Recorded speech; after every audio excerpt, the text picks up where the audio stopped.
अगर आपकी प्रेगनेंसी बिल्कुल नॉर्मल चल रही है, कोई कॉम्प्लिकेशन नहीं है, तो प्रेगनेंसी के 36वें हफ्ते से आप कुछ टिप्स फॉलो कर सकती है, जिससे बच्चेदानी के मुंह यानी सर्विक्स पर प्रेशर पड़े और सर्विक्स को सॉफ्ट होकर फैलने और ओपन होने में आसानी हो सके, ताकि नॉर्मल डिलीवरी में कोई मुश्किल ना आए।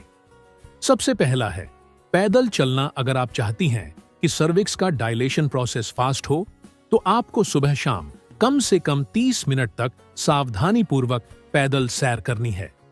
पैदल चलने से पेल्विक मसल्स फ्लेक्सिबल बनेंगी, ब्लड फ्लो इंक्रीज होगा और पैदल चलने के दौरान बेबी का दबाव सर्विक्स पर पड़ेगा, जिससे कि सर्विक्स को आसानी से खुलने में मदद मिलेगी और नॉर्मल डिलीवरी की पॉसिबिलिटी बढ़ेगी।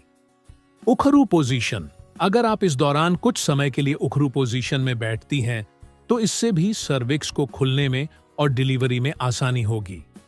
ऐसे में घर के कुछ काम करने के दौरान भी आप उखरू पोजीशन में बैठ सकती हैं, जैसे कि कपड़े धोने या झाड़ू पोछा लगाने के दौरान आप उखरू पोजीशन में बैठ सकती हैं।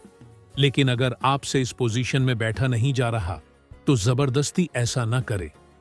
दोस्तों, इस पोजीशन में बैठने के लिए आप किसी कुर्सी या टेबल का सहारा भी ले सकती हैं, यानी कुर्सी या टेबल को पकड़कर कुछ देर के लिए उखरू पोजीशन में बैठें और फिर खड़ी हो जाएं और जितनी देर तक आप आराम से ऐसा कर सकती हैं, करें।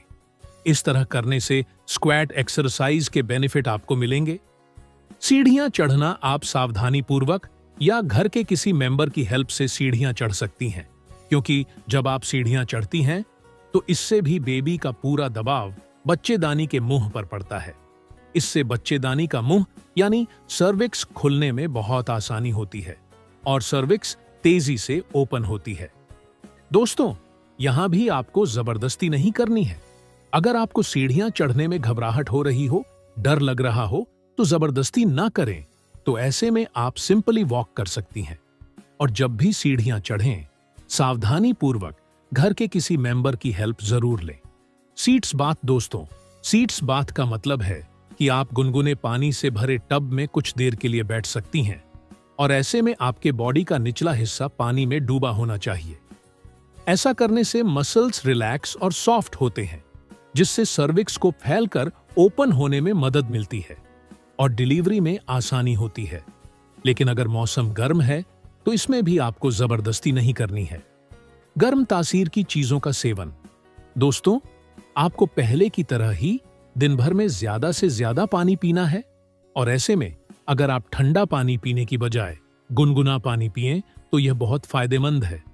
इस दौरान आप अगर गर्म तासीर वाली चीजों का सेवन करती हैं, तो इससे भी सर्विक्स डायलेशन में तेजी आएगी, यानी बच्चेदानी का मुंह नरम होकर जल्दी ओपन होगा और डिलीवरी आसानी से हो पाएगी।